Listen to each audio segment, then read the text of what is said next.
Hello traders, how are you? This is Wanjiru Gishangi of Forex Exploits Online Academy. How have you been?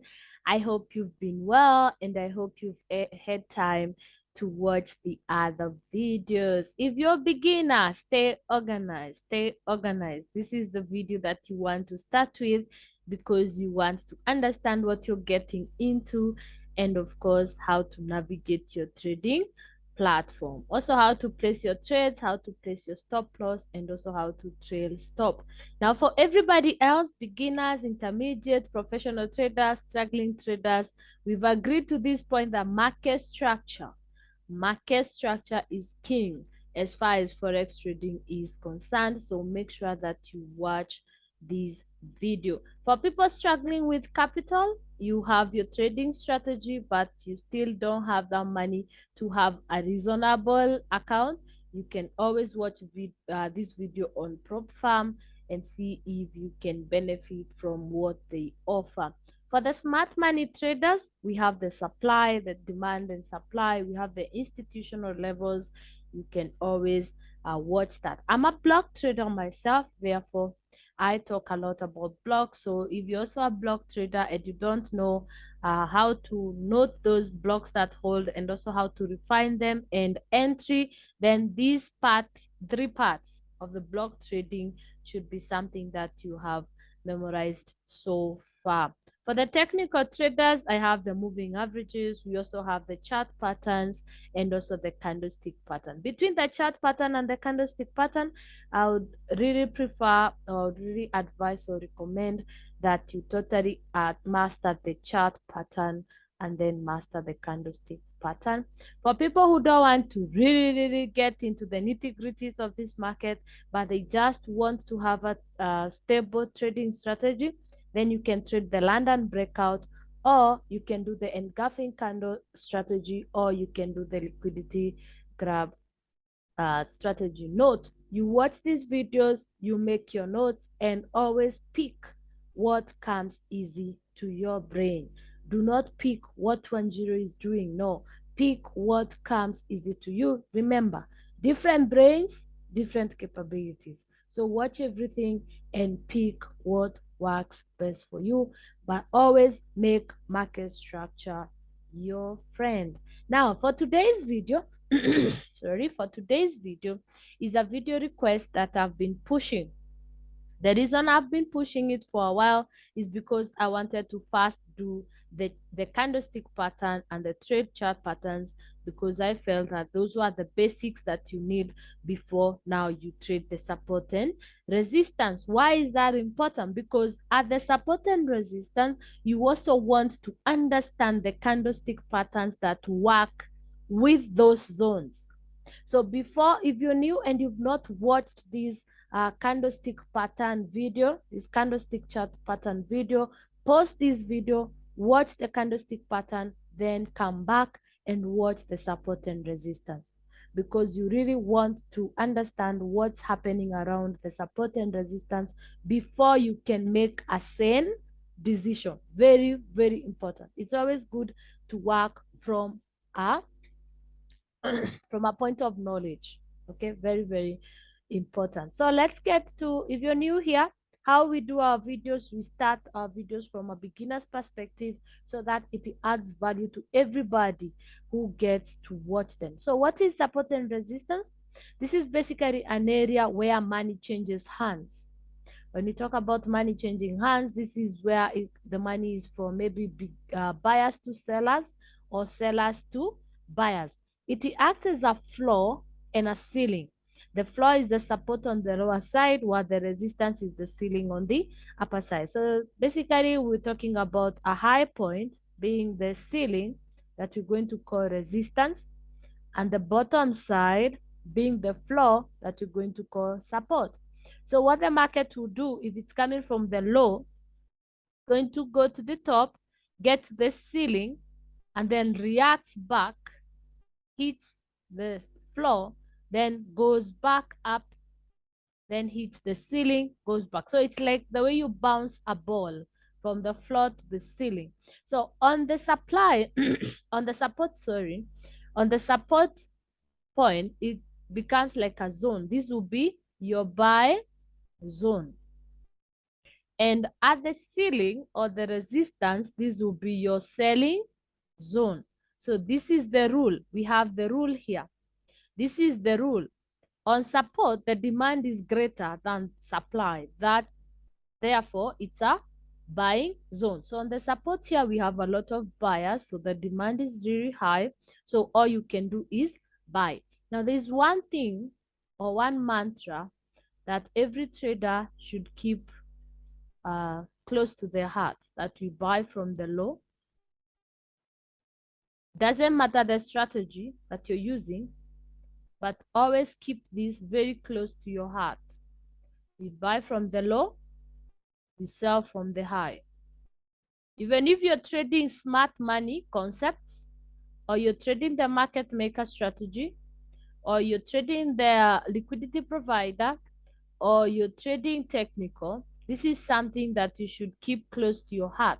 If you're from the low, you only look for buy. We buy from the low, we sell from the high. Same concept here. At the low side, we have the support. We expected to look for buy.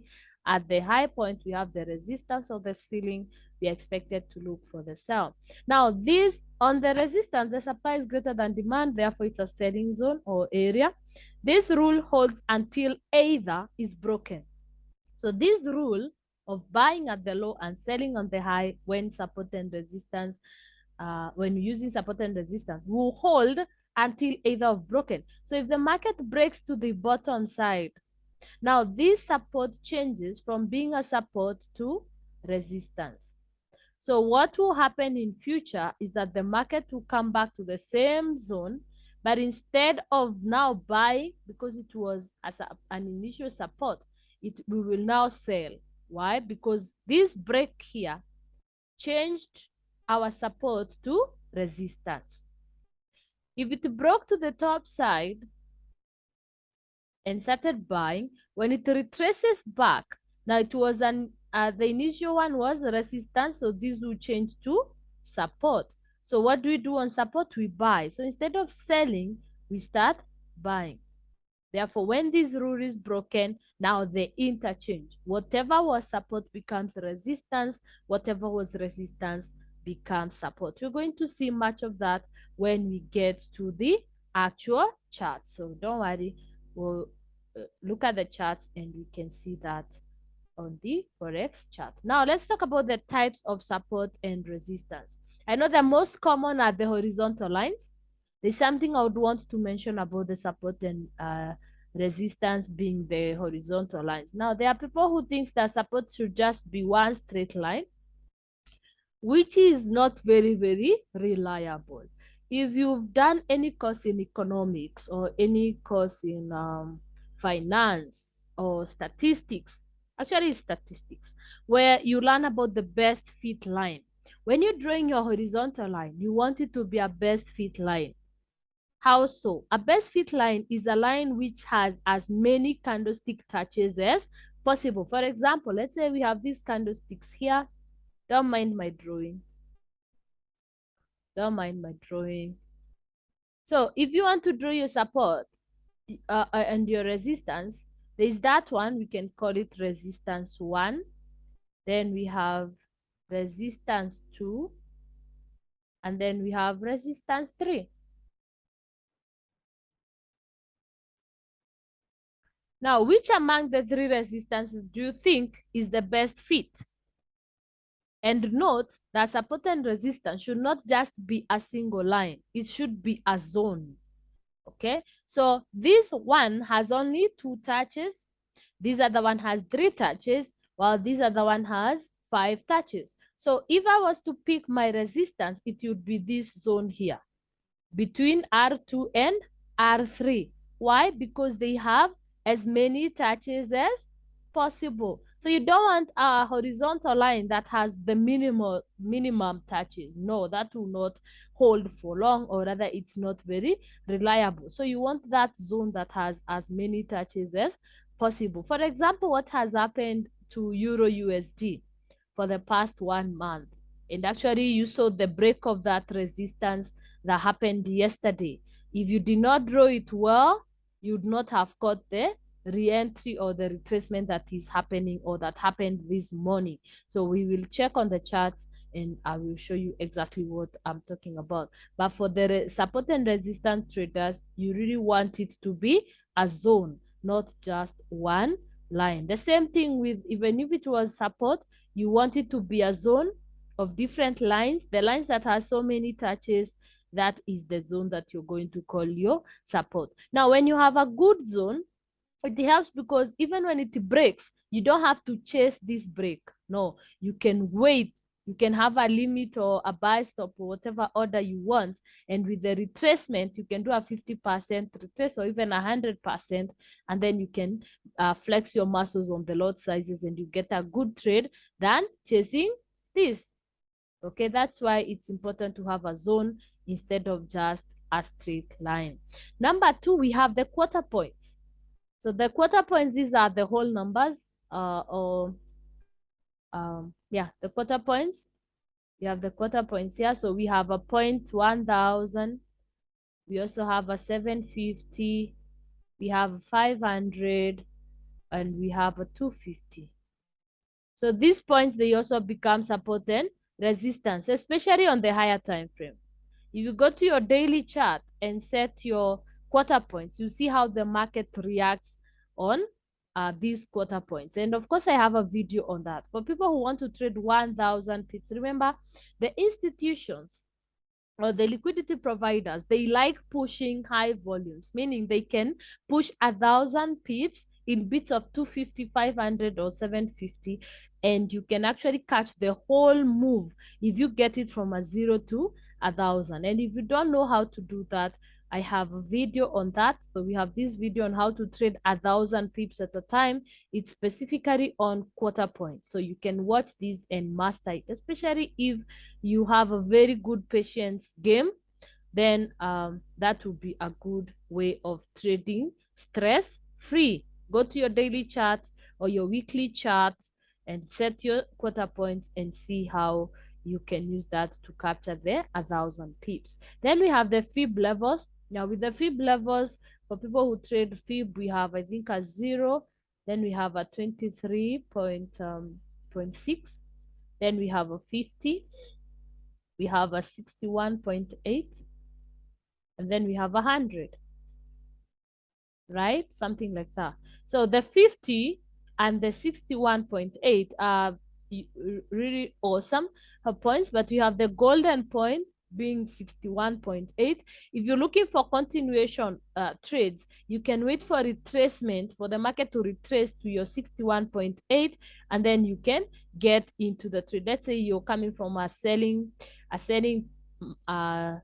trend or a downward trend, then the market retraces back to 61.8. Now you can have a continuation trade. But if the market goes higher than that, there are higher chances of it being a reversal.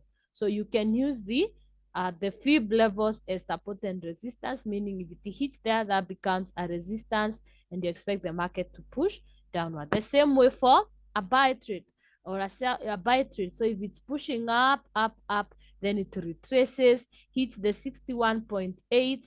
What do you expect the market to do? This one will work as support, and therefore the market is expected to continue higher. So using fib levels as support and resistance based on the trend. But you actually, when you're using fib, you really need to be keen on your market structure so that you're able to place those fib levels correctly, so that you do not take a continuation trend when it's actually a reversal point. Then we have the moving averages. Now we all know that moving averages are dynamic support and resistance. What do you mean by dynamic and support resistance? Dynamic is basically something that is moving. Okay, it's not still, so it's moving. So if it's on an uptrend, you expect your moving average to be below here while your market is above. So when it hits your moving averages, it reacts and pushes up. So that is a dynamic support. So this will be your support because it's pushing for a buy. If you're on the downward cycle, then your moving average will be down here, and then your market will be from the top side. So it respects your moving averages, hits back, and Okay, no, not that, sorry. So if you're on a downward movement, sorry, you have your moving averages up and the market is coming from the downside, so it resists, it becomes a resistance point, respects it, pushes down. So this becomes a resistance while this becomes a support, because this is an upward movement while this is a downward movement. Now break of this, if there's any break of that, this now turns from resistance to support, so you'd expect the market to retest and push up. Any break of the other side, if there's any break to the bottom side, now it stops from being a support, becomes a resistance. So if the market retests that, you expect the market to push down. So that's how to use moving averages as dynamic support and resistance. Then we also have market gaps. Now, what are market gaps? Market gaps are those magical um magical spaces. So let's say the market is pushing up. So we're pushing up, up, up, up. Then you wake up one day or something happens and there's that space and the market continues up. Now this gap here, it becomes support. This is what we call invisible support and resistance. Invisible support and resistance. Like it's there, but if you don't pay much attention to it, then you may not get it. So what will happen is in future, the market will come back, what you call filling of gaps. So it will come back to that and it will react to that as a support and the market will push up. Suppose the market gapped down. So you're pushing down, down, down, and then the market gaps down. Then this gap here becomes a resistance point or a resistance zone. So in future, the market to show up to feel it and react down. So this becomes an invisible resistance. So that's how market gaps looks like. If you check what happened is it this week? Yeah, what happened this week on USD card on the daily? You had a beautiful, beautiful gap to the bottom side. That happened last month, right? Then what happened? When the market went back to that gap, it was an awesome resistance. You can check your daily chart on USD card and you can see how that gap became a resistance. And it's usually really beautiful if it's on the higher time frame. Remember, they are more powerful there when they are found on the higher time frame. Then we have the interest rate points. The interest rate points. Now, suppose the Fed cuts interest rates. What will happen to the dollar? Let's say we're pushing up, we've been up here. Then the Fed decides to cut the interest rate. It means that USD is going to free fall. Now, this point at which the move started, now this will become our resistance, invisible resistance. Now in future, the market will come back and react or respect that resistance and actually free fall. Why? Because this was an interest rate zone when the Feds decided to decrease the interest rates.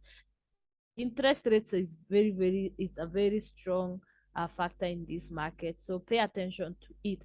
Now, on the other side, if we've been buying or we've been down here, then the Fed decides to increase the interest rate. What will happen? The USD will shoot up because now our interest rates have been increased. So it will shoot up. Now, this point where the move started becomes our invisible support.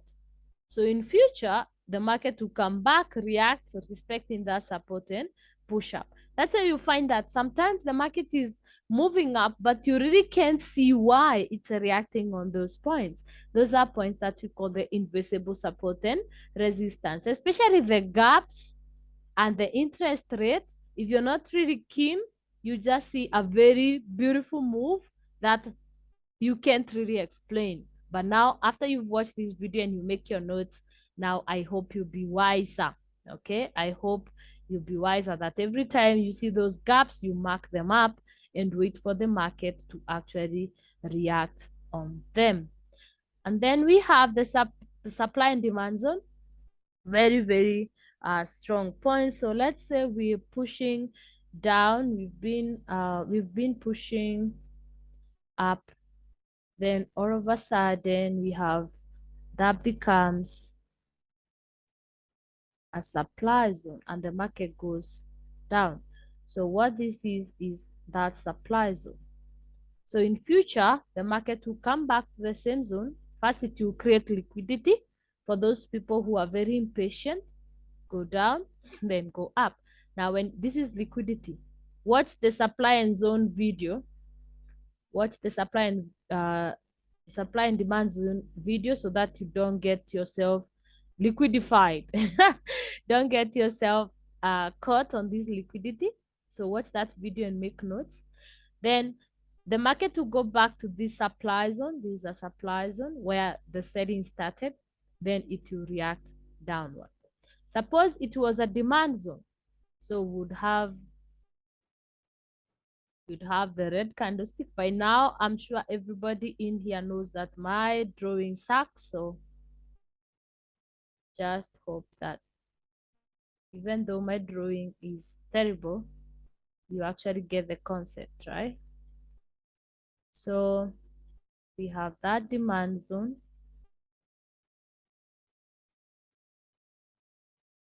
So what will happen in future? The market has gone up. So what happens in future? It will show up, create some liquidity to get the impatient traders out. Then the market will retest that demand zone and push up. So this is the demand zone. This demand zone now has acted as support, while this supply zone here has acted as resistance. Very, very important. For those people who trade demand and supply, or even people who are trading blocks, there is an awesome video on how to trade support and not support and resistance, on how to draw, on how to trade the supply and demand. So this is the video that you really want to watch if you trade the smart money, the demand and supply, and also how to get yourself ready once you spot liquidity. So watch this video. It's very, very important for such trading. Then we have the last and not the least, where we talk about trend lines. Trend lines can also work as support and resistance. How so? Let's say we're pushing up, then the market, this is an uptrend. That's why we're pushing up, or a buying trend or a buying cycle. So the market will touch your trend line and shifts higher. Then it will come touch your trend line and shift higher. At some point, if it breaks, remember when it's doing this, it's becoming support. Your trend line becomes support. Now, when it breaks to the bottom side, then retraces. Now, this is no longer support. This is a resistance. So the market will push downward. So your trend line can act as support and resistance. If also you're from the other side, so the market is coming, touching your trend line and pushing lower, touching your trend line and pushing lower. At some point, if it breaks, now this was a resistance, it was pushing the market down.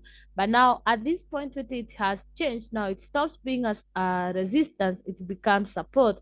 So in future, if it retraces back, you expect the market to push higher. Therefore, if it's a downward trend line, it's a resistance point. If it's an upward trend line, it's a support zone. But with every break and retest, now it changes from support to resistance or resistance to support. Okay, we're going to see all these examples when we get to actual charts. So I'm just gonna mention them here, and then we're going to see them on actual charts. Then the other one is the uses. How do we use this support and resistance? We just mentioned them, but how do we use them? There is one that I would want to add here. One, before we talk about breakout, I would also want to say range trading. Range trading, very important. Range trading should be the first one. Range trading. Now, when we talk about range trading, sometimes the market will actually range more than 60% of the time. So it's important if you can master your support and resistance so that when the market is on a range, you have a way of trading it.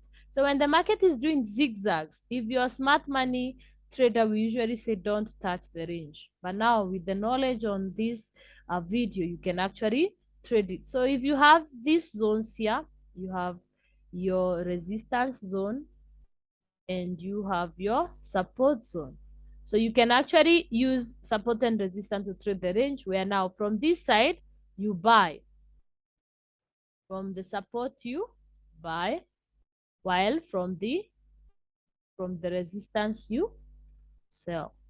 So you're going to hit buy on this side, hit sell on this side, hit buy on this side. Remember, don't touch the middle one. Don't there. Let's don't touch this part. Don't trade in between here. It's either on the extremes. As long as you're trading support and resistance, don't touch this mid range. Don't trade on the range. Get it on the zones. It's always good to be disciplined. Number two, you can do breakout trading. Breakout trading is, let's say, it gets to this end, breaks. Now you can get into your trade there, or if it breaks to the top side, you can actually buy. So for breakout trading, but breakout trading, be very, very, very careful, because you want to make sure that it is not a false breakout. My next video will be on how to identify the false breakout. So until then, be very, very careful when you're doing the breakout trading. But I have a video there that can actually help as you wait for the next video, the one on the candlestick patterns. On the candlestick pattern, master the candlestick patterns, and also the chart patterns. These two videos are very important as far as price action is concerned, and as far as trading the support and resistance is important or concerned. Then we have highlighting retracement zones. Now with a break, you can either be a breakout trader or a retracement trader. What that means is, after the breakout, you don't need to chase this trade. It's not important. No, wait for the market to come back and retest. For example, look at what happened on Euro USD yesterday. The CPI broke that resistance to the top side, but today there was a retracement. So if you missed this trade, you'd have waited for today for the market to retest that, and then you can flex your muscles from this side and push higher. Okay, so instead of chasing this breakout, you can actually wait for the retracement. And an example is Euro USD. It's been ranging for a while, and that ended yesterday with the economic event. So if you need flashcards on that, I will show you how to create one shortly. Then we have, you can use it as extra conference for price action trading. Yes, if you are price action trader, and when I talk about price action trader, these are not the technical traders. Okay, these are people who just want to check the order flow. You can use this support and resistance as extra confirmation, or what we call extra conference. You can also use support and resistance to determine exit points. Same thing. We say that you're selling from the resistance. So when you get to the support and you have this sell point, this sell trade, what are you expected to do? You're expected to exit. Why? Because now you're selling, but you've hit a buy point. So you can use support and resistance to exit a trade. Again, if you're on this buy and you get to the resistance point, what are you expected to do? You're expected to exit. So support and resistance is a good way to determine your exit points. And the last and not least is to avoid bad trades. This is very, very important. As much as trading is good, also avoiding bad trades is very, very important.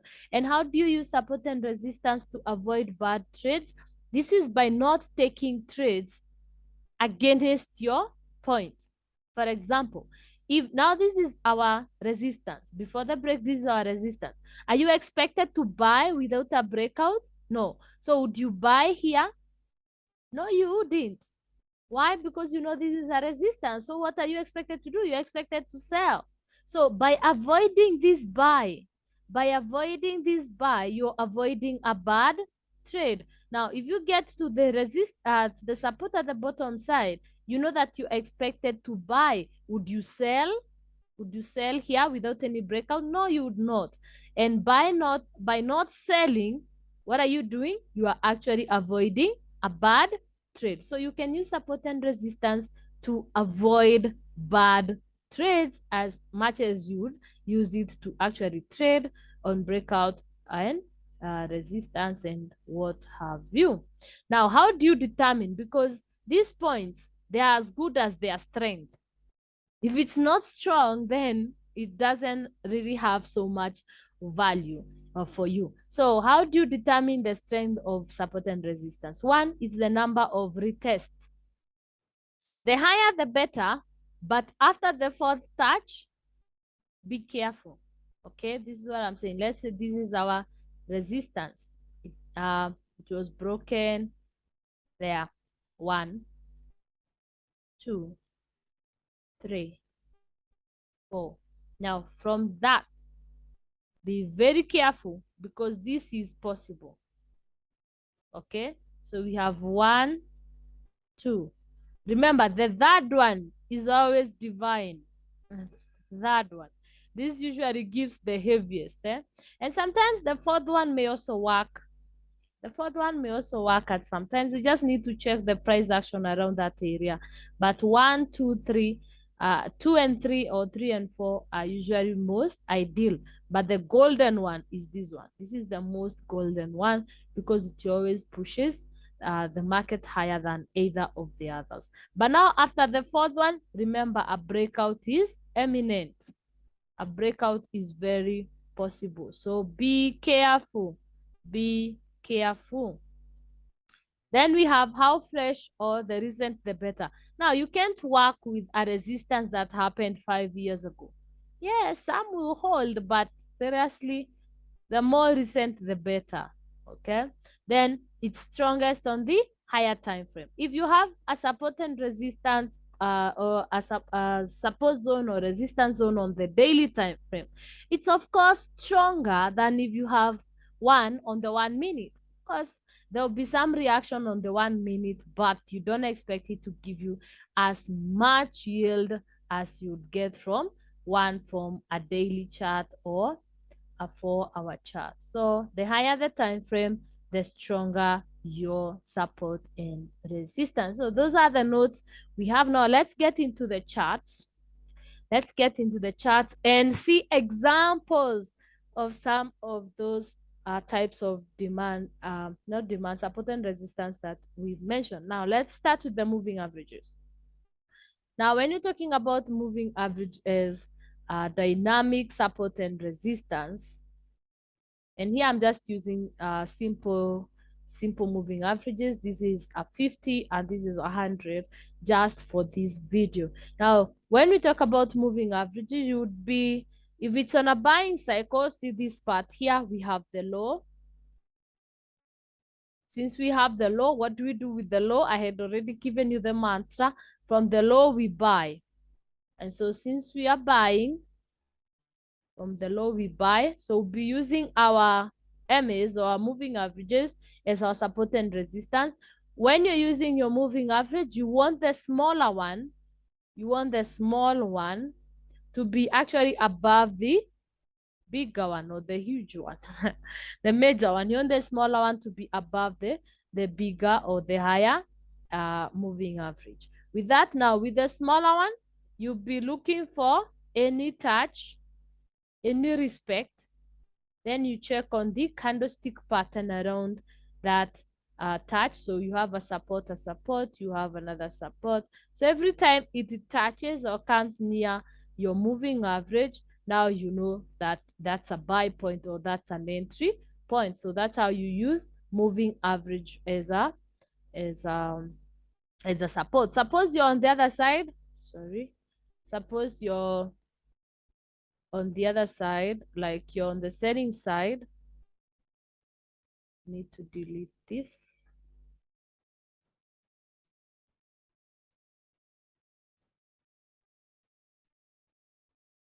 Suppose you're on the other side now. you're on the selling cycle.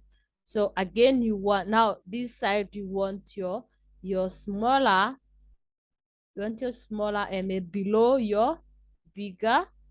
It's the opposite of the other side. You want your smaller moving average to be below your bigger SMA or EMA if you're using EMAs. And then now your moving average will become your resistance. Now, the importance of having two moving averages, a smaller one and a bigger one, is because sometimes your smaller one may be broken and you may be telling yourself, oh, this is a reversal. No, you also want to check what the market will do around your bigger moving average. For example, this is a first breakout. You would not be telling yourself, oh, the market now is pushing to the top side. But when it gets to the bigger moving average, you see that it's having the candlestick language or candlestick pattern that is bearish. So it's meaning this was a first breakout. Oh, okay. You want to really have two. Make sure that one is smaller and the other one, because the smaller one will give you more entries, while the bigger one will be for extra confirmation. Don't forget to pay attention. Pay attention to the candlestick language. Pay attention to the candlestick patterns that are going to happen on those supports. Remember now, on the downtrend, your moving average will be your resistance because you're pushing down. On the downtrend, your moving averages now be your resistance. So you want to pay attention to what the candlesticks or the candlesticks that are forming on those resistance points. Very, very, very important. Don't forget now, from the high, since you are from the high, what do? We sell. We sell. And the higher time frame, the better. Okay, the higher time frame, the better. Then let's check a different one. No, before we get there, let's, the higher time frame, the better. I know the next question will be what higher time frame to use. For me, I usually say 1 hour, 4 hour is the best. But if you're using EMA and support and resistance, 1 hour just works perfect. But again, people are different, so work with what works best for you. My 1 hour may not really work well with you, or my 4 hour, but maybe if you do the daily, for you it will be better. So choose your moving averages depending on your trading personality, and also your higher time frame. How patient are you? That will determine the time frame that you're willing to use.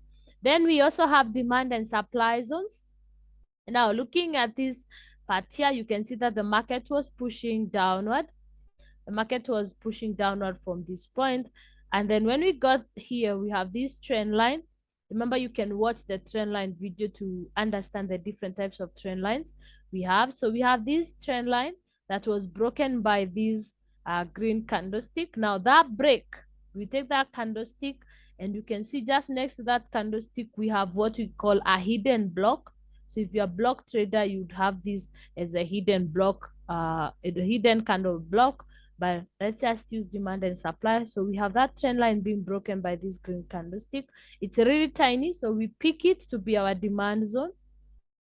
So since it's our demand zone, now what happens when the market comes back to a demand zone? Of course, we expect it to react to the top side, but it had to create liquidity. Very, very important. So we have this liquidity, then the market hits back to our demand zone, and that was a super, super beautiful move. Now, the importance of waiting for liquidity to happen, you can watch the supply and demand video, but it's always important that you wait for liquidity to show up, because once the liquidity have been hit, it means that the move is actually stronger. This is evident. You can back test any trade that has liquidity hit. The next move is usually very, very big, and it's usually beautiful.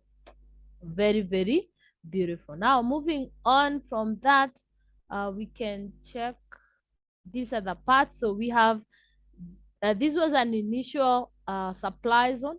that was broken by a bullish candlestick. Remember the rules of demand and supply. If a supply zone is broken by a green candlestick or a buying candlestick, then our supply zone turns to demand. And what happens? Now we have a demand zone. And every time it's tapped, the market is pushing higher. But what did I just say about liquidity? If the market gives you good liquidity and it hits it, then the move is beautiful. So again, this is another demand zone that has a liquidity hit, and so it ends up being a very, very beautiful trend to the top until we have break of market structure. Now with break of market structure, it means that now we're changing to the downside. Now while we move into the downside, moves will be looking for selling opportunities and supply zones. So we have all these being supply zone. So we have that as a block. Initially it was supply turned demand back to supply. When it's hit, it becomes a sell zone, right? Then we have this inefficiency that turns to supply. Then from here, we also have the drop, base drop, that creates a beautiful supply zone. Now, what happens when the market hits? This is what happened yesterday. So we had a drop, base drop, creating a supply zone. The market hit, and while the economic event came, there was only one way down. Why? Because it was already predetermined. That's why I usually say, while you want to trade economic events, or if you want to trade news, always make sure that you look left before that event happened. Look left, check what was happening, because this was the signal.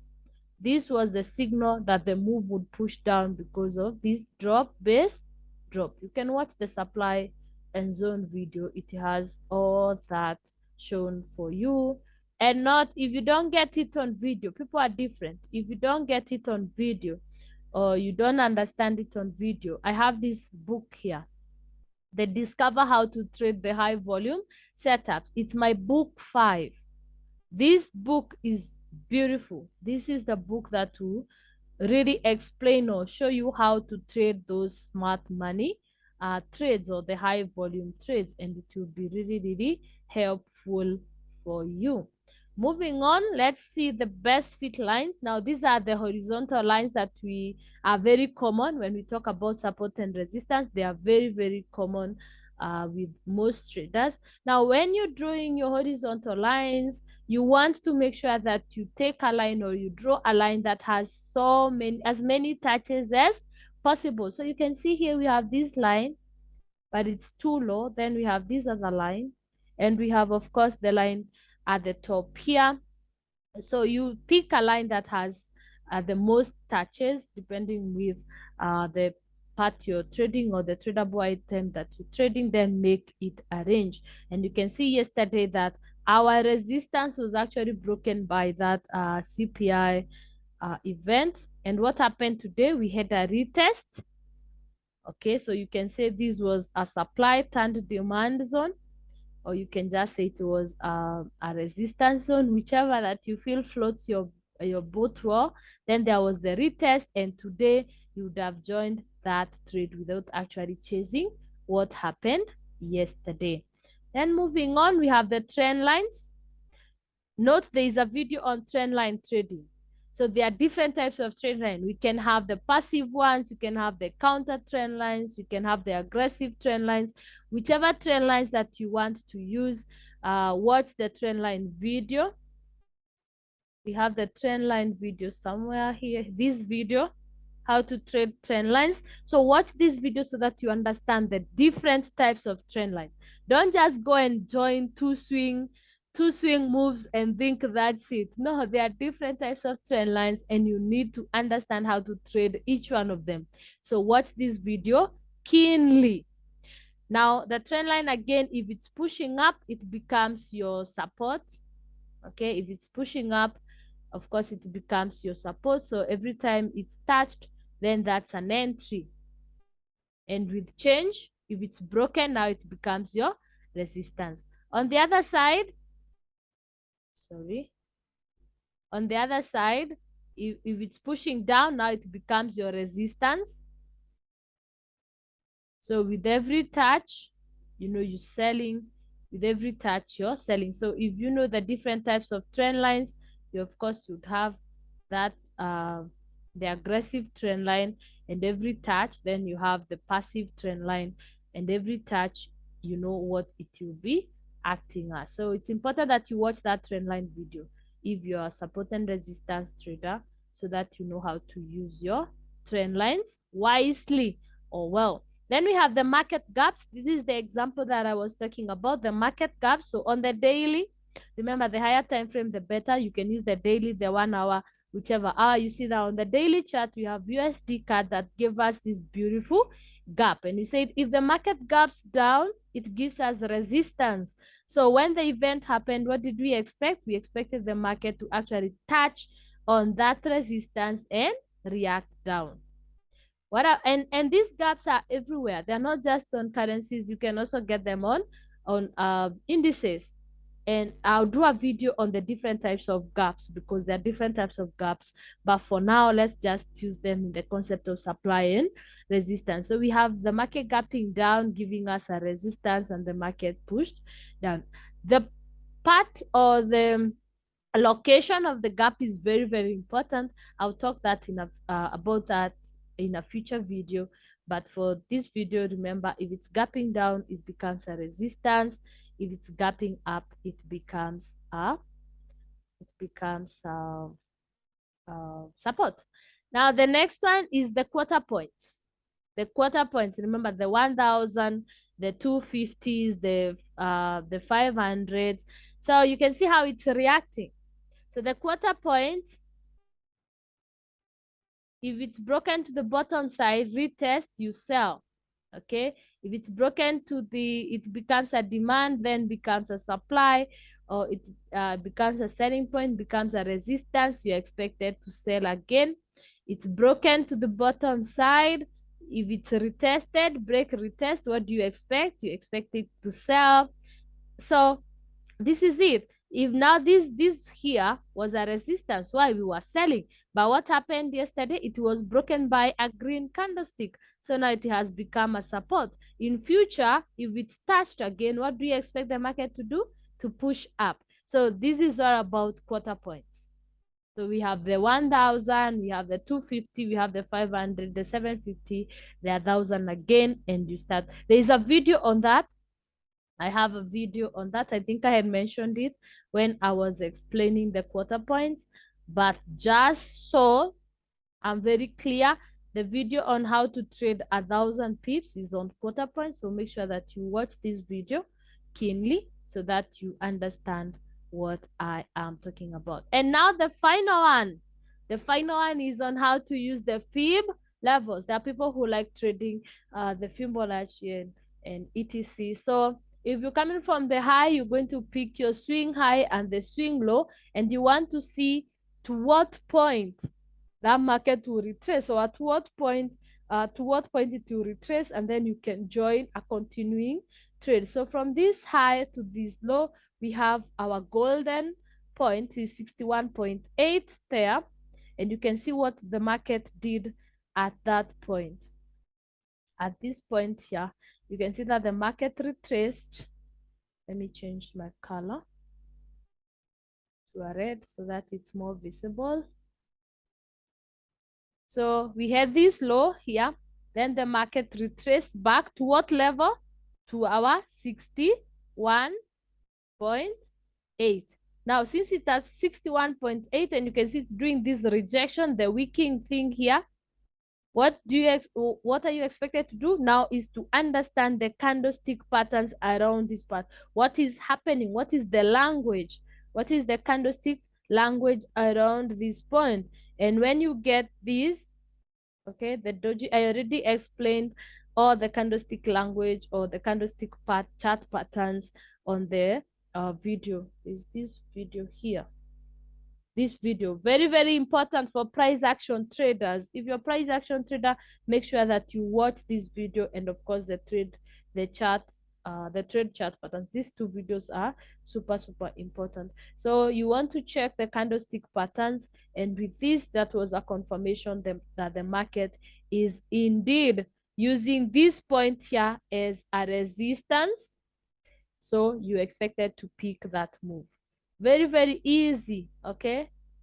You want to get a high and a low, wait for the retracement. If it's at the golden price level or the fib level, then you can join the market as a continuation trade, and that will be a beautiful, beautiful trade. So I've just been using the recent market because people say no, let's have recent charts. So all my examples were on what has happened either this week or last week. Therefore, it's information that you can actually apply, okay, with the market as it is moving forward. So guys, that's all that I have on the support and resistance. Do not forget, if you need to reach out, if you need to ask for a video, if you need to get either of my write-ups, you can write me on Facebook from my page Forex Experts Online Academy. Send me a message, send me those feedback, send me those video requests. And if you're not on Facebook, find me on LinkedIn. Same thing, send me messages, share what you've learned so far. Do not forget to watch the video, subscribe, and of course share the videos with your trading community. Otherwise, I'm Wanjiru Gishangi. I wish you the very best in your trading, and I hope that I'm adding value to your trading journey. Until next time, thank you so much, and God bless you. Thank you. Bye-bye.